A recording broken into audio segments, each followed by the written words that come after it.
Olá, meu nome é Rafael Duarte Oliveira Venâncio.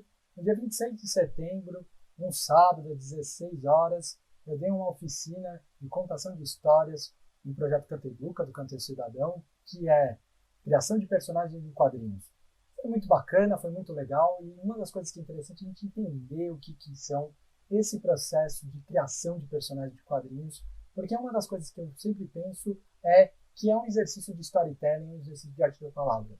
Falar um pouquinho sobre mim, né? Eu já falei meu nome, Rafael Duarte Oliveira Venâncio.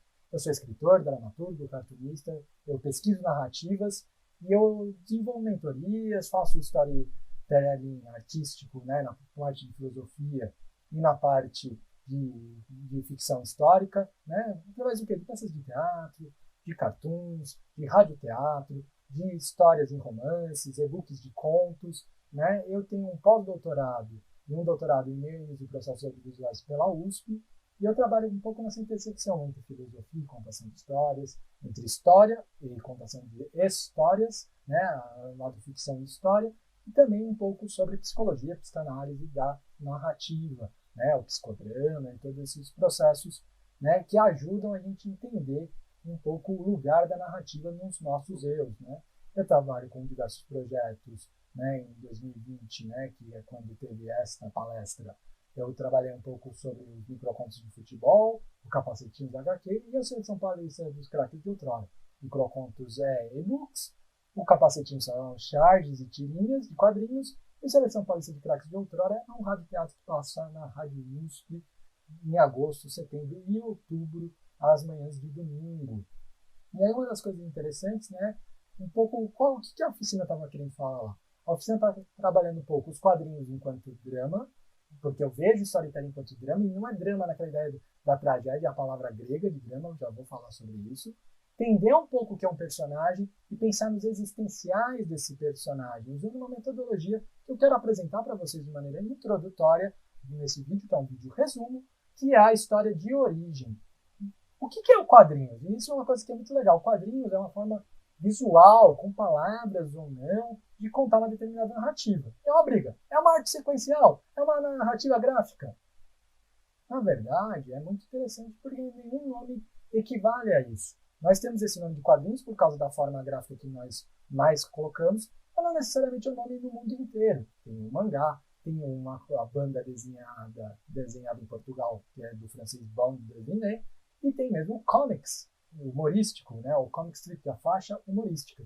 E é muito interessante que não necessariamente está preso em quadrinhos. É uma forma de contar histórias usando uma articulação de palavras e imagens muito interessante, tal como outras, né? Por exemplo, o próprio teatro, o cinema, o desenho animado. E aí uma das coisas que é muito legal é, o que é storytelling? Por que eu estou vendo como storytelling? E é o que eu mais vejo, né? Storytelling para lá, storytelling para cá. No Brasil tem uma tradição muito grande de storytelling enquanto contação de histórias. Uma forma de teatro infantil, de apresentação, de leitura de livros infantis, né? E também a gente está tendo um certo frisson por causa do desenvolvimento do user experience, do UX, e de um processo que a gente tem de, vamos dizer, de marketing. Tudo é storytelling. Qualquer narrativa é storytelling, né? Ter ideias, criar a experiência do usuário de ideias, confiança, tudo. O que é storytelling? Para mim, storytelling lembra uma imagem, né, de uma capacidade humana de contarmos histórias, de um fio, de pegar os fios que nós temos da realidade e inventar algo novo. Lembrando a ideia linda do Roland Barthes de que fios, ficção. Nós tecemos os fios do mundo, tecemos os fios das histórias. E aí, o que é interessante? Quem move esses fios? Quem move essas histórias? São os personagens. E isso é uma das coisas que é muito bem posto. Aristóteles, lá na sua Arte Poética, um dos primeiros tratados, uma das formas mais preliminares de compreensão sobre as narrativas, fala que a gente tem uma contação de histórias através de drama. Drama vira sinônimo de tragédia, né? Mas drama não faz drama. Drama é a palavra grega para ação. Tudo está feito em ação. É o poder do personagem, o poder do diálogo. O fazer do personagem, ele falar sobre o que ele pensa, sobre o que ele faz, é o que move a história, não a narração em si. E isso é uma coisa que é interessante. A gente pensa em storytelling sobre a capacidade do autor ou da voz de narração de ficar articulando este processo. Não é o caso. Isso é uma das coisas muito interessantes da gente sempre se pensar.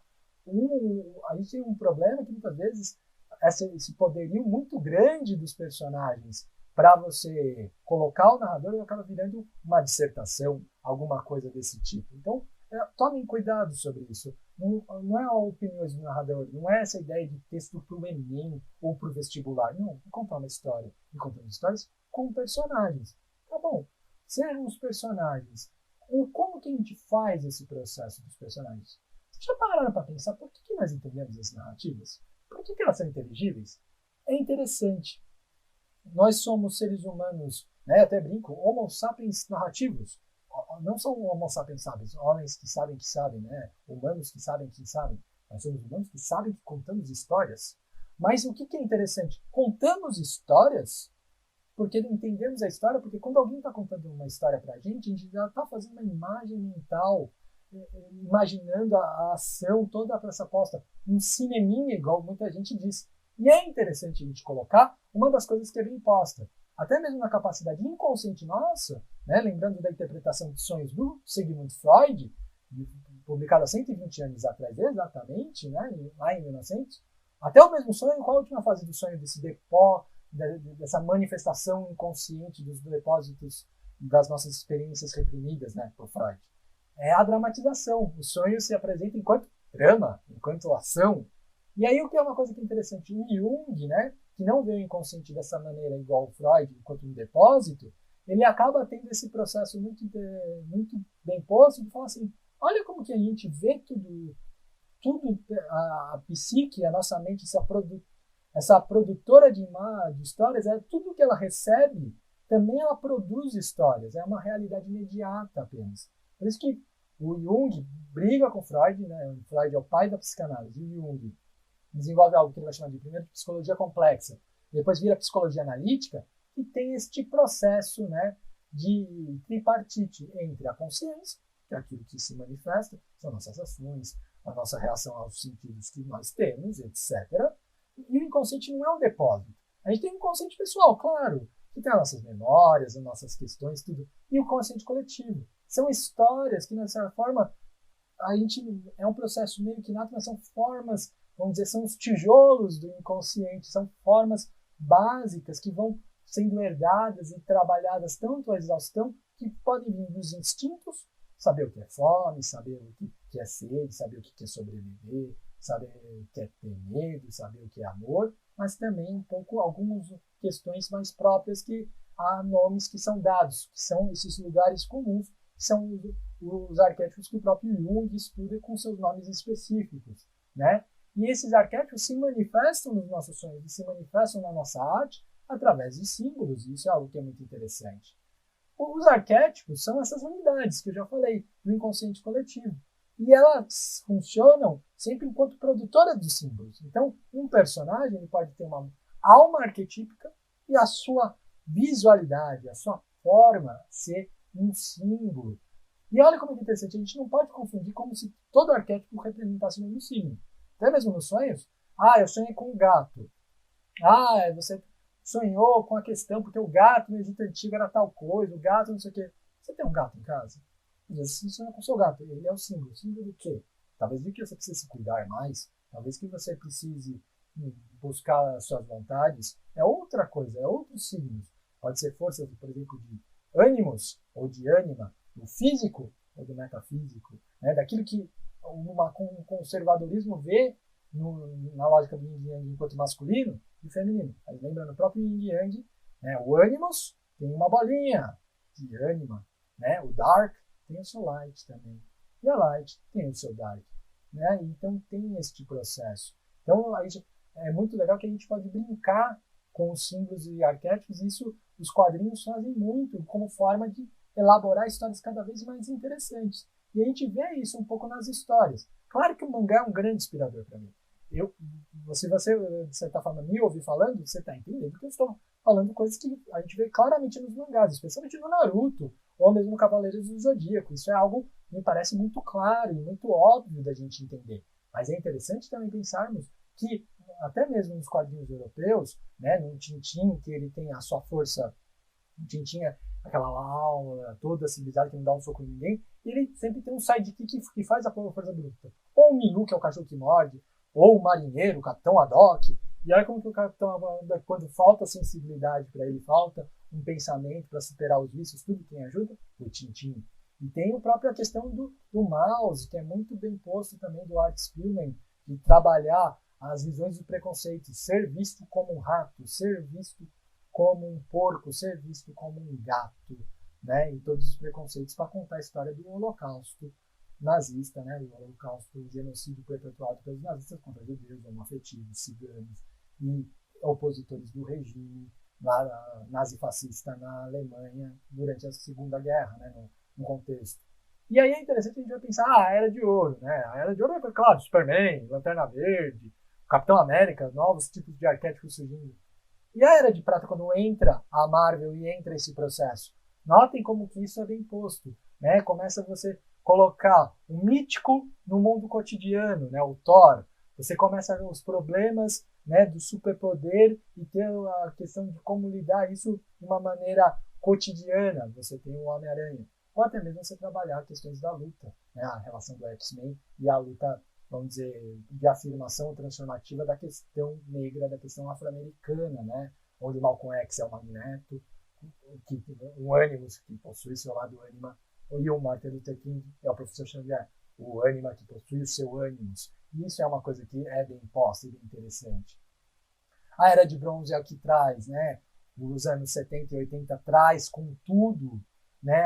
Com a queda do código, da censura dos quadrinhos, traz com tudo esse desenvolvimento de questões, de postos e de ter esses elementos, né? Até mesmo o alcoolismo do Tony Stark, do Homem de Ferro, a Heavy Metal, a grande revista de fantasia e terror, tá vendo o Cavaleiro Negro do Apocalipse na capa, etc. E a gente chega na Era de Ferro com o Watchmen e Sandman, que vai pegar o Watchmen, a Liga da Justiça, e o Sandman, que vai pegar o Sandman da Era de Ouro e dar o lado sombra, esse meta-arquétipo que faz a gente ver o outro lado das coisas. Pensa, o Batman não é a sombra do super-homem, igual todo mundo pensa. A sombra do super-homem é o Dr. Manhattan. Alan Moore foi muito inteligente nisso. E o Batman, toda força de vontade, toda determinação, qual que é a sombra dele, qual que é o oposto dele? O Coruja.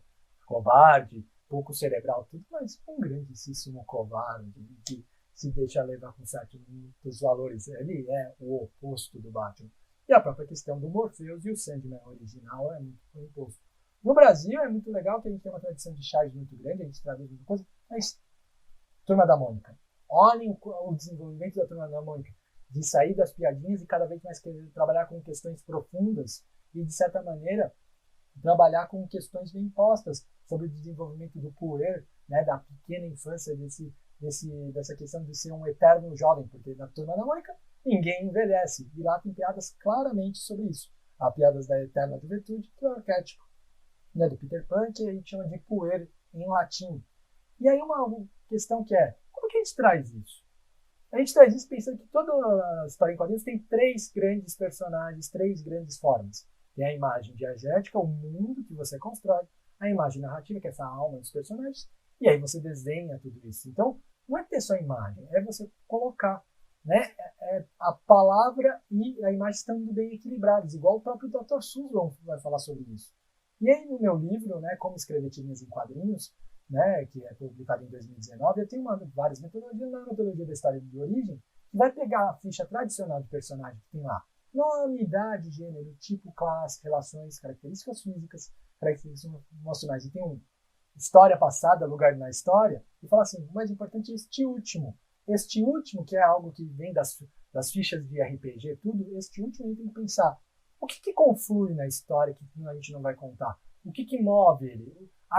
Não é só pensar na história, porque as histórias podem ser movimentadas por arquétipos diferentes. É só a gente pensar o Mulan tradicional, a história chinesa tradicional, o Mulan desenho animado e o Mulan filme agora, né? Antes a questão do ânima, que tem o seu ânimos. E agora, na verdade, uma grande luta feminista, mostrar aqui a ânimos feminino e que tem o seu ânima por trás. Então é interessante ver essa mistura, essa forma de você ver como o arquétipo pega essas confluências, esses passados, monta esse processo. É isso, eu agradeço demais e espero que tenham gostado da palestra que assistiu e desse resumo também. Muito obrigado.